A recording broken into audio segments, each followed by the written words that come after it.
90.000 Yahudi mati semuanya, dibantai, dan 70.000 ditawan dari kalangan anak-anak, wanita dan orang tua, semua digiring ke Irak, dan tidak disisakan satupun manusia di Palestina. Kemudian dirobohkan semua bangunannya. Bismillahirrahmanirrahim.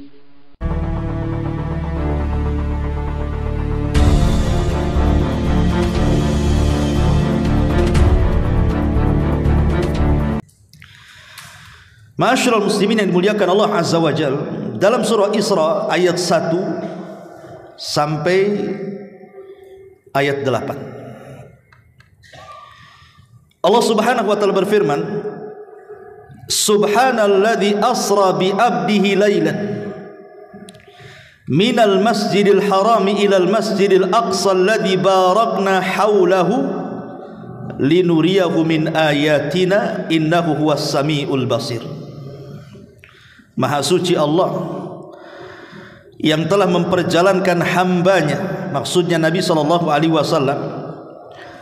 pada malam hari dari Masjidil Haram ke Masjidil Aqsa yang telah kami berkahi sekelilingnya, agar kami memperlihatkan kepadanya sebagai tanda-tanda kebesaran kami, dan sesungguhnya Dia Maha mendengar lagi Maha melihat.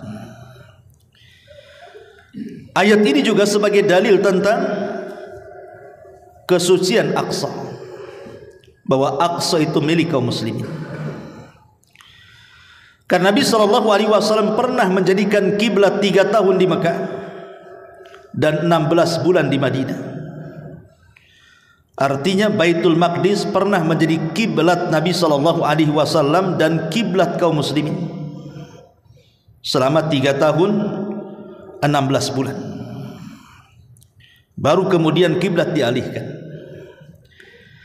Dan dari Aqsa ini pula kemudian Nabi SAW dihibur oleh Allah Subhanahu wa taala. Karena saat Nabi SAW sudah tidak bisa berdakwah di kota Mekah, kemudian berdakwah di Taif pun diusir, sehingga pergerakan dakwah Nabi SAW dipersulit. Kemudian rasanya sempit dada Rasul, apalagi sepeninggal Abu Talib dan istrinya Khadijah. Tahun itu menjadi amul hazni, tahun kesedihan Nabi. Maka untuk menghibur Nabi SAW, Allah Subhanahu wa taala buat peristiwa sejarah besar yang kita yakini dengan peristiwa Isra dan Mi'raj, di mana Masjidil Aqsa sebagai akhir perjalanan Isra dan awal dari perjalanan Mi'raj dan akhir dari perjalanan Mi'raj. Bahkan Nabi SAW pernah sholat di situ, bahkan mengimami lagi seluruh para nabi di belakangnya, seolah-olah para nabi ini hendak menitipkan dan mewariskan Masjidil Aqsa kepada Nabi SAW sebagai akhirul anbiya'i wal mursalin, pemimpinnya para nabi dan rasul. Ma'asyiral muslimin yang dimuliakan Allah Azza wa Jalla, dan Allah katakan di sini alladzi barakna haulahu, dan Aqsa itu adalah daerah suci, tempat suci ketiga setelah Masjidil Haram, Masjid Nabawi, kemudian Masjidil Aqsa. Kemudian Allah Subhanahu wa taala berfirman, wa ataina Musal kitaba wa ja'alnahu hudan li bani Israil ala tattakhidu min duni wakila, dan kami berikan kepada Musa kitab Taurat dan kami jadikan petunjuk bagi Bani Israel dengan firman-Nya, janganlah kalian wahai Bani Israel mengambil pelindung selain aku. Makna ayat yang kedua ini seolah-olah Allah Subhanahu wa taala ingin mengatakan kepada kita, setelah Allah muliakan Nabi SAW dengan peristiwa Isra dan Mi'raj, atau sebagaimana Allah memuliakan Nabi SAW dengan peristiwa Isra dan Mi'raj, Begitu juga Nabi Musa dimuliakan Allah dengan diturunkan Taurat. Dan kedua nabi ini selalu disebut dalam Al-Quran. Dan kata Musa dalam Quran itu terbanyak dibandingkan seluruh para nabi. Seolah-olah kita tidak bisa dipisahkan dengan Nabi Musa. Bahkan Musa disebut di sini karena dia juga berjasa kepada kita, jangan salah. Yang menyuruh Nabi SAW untuk mengurangi solat 50 waktu, akhirnya menjadi 5 waktu.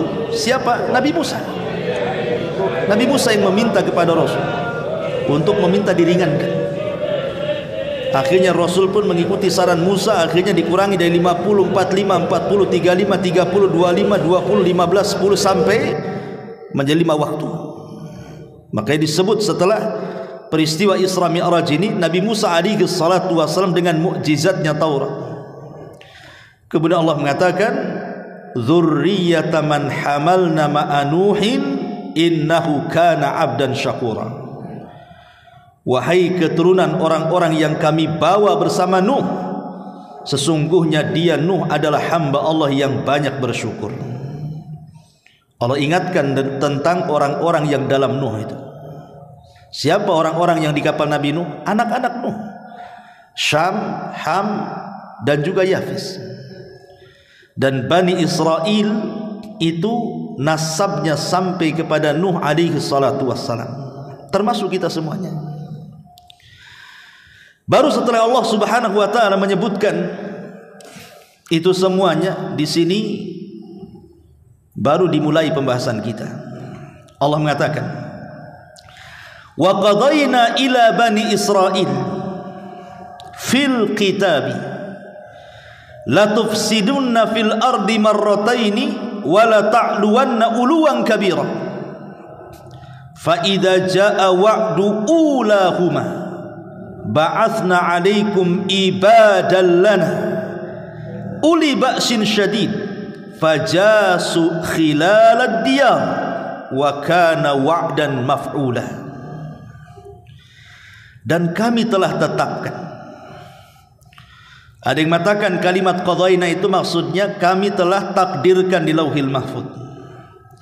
Ada yang mengatakan wa qadayna itu artinya akhbarna, kami habarkan. Ada yang mengatakan wa qadayna itu artinya hakamna, kami telah menetapkan secara hukum alam dan syar'i. Kepada siapa? Kepada Bani Israel.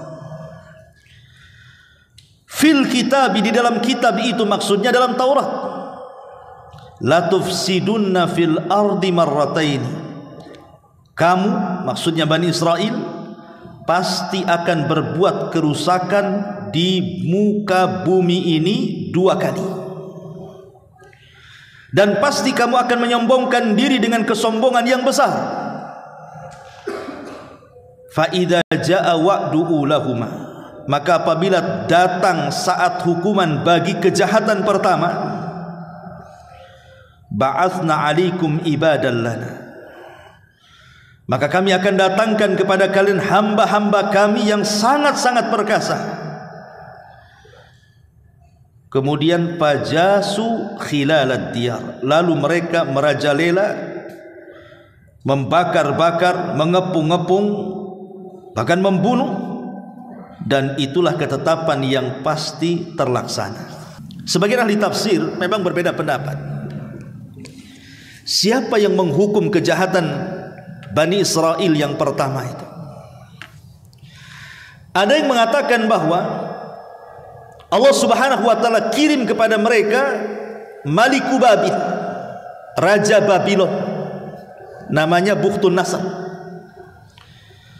Bukhtun Nasr ini membawa pasukan besar di malam hari, kemudian menghancurkan Palestina sehancur-hancurnya.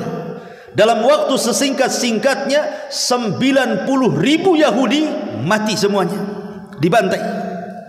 Dan 70.000 ditawan dari kalangan anak-anak, wanita dan orang tua, semua digiring ke Irak. Dan tidak disisakan satupun manusia di Palestina. Kemudian dirobohkan semua bangunannya. Ini sebagai balasan dari kejahatan mereka. Allah kirim raja yang jauh lebih zalim, lebih jahat dibandingkan mereka.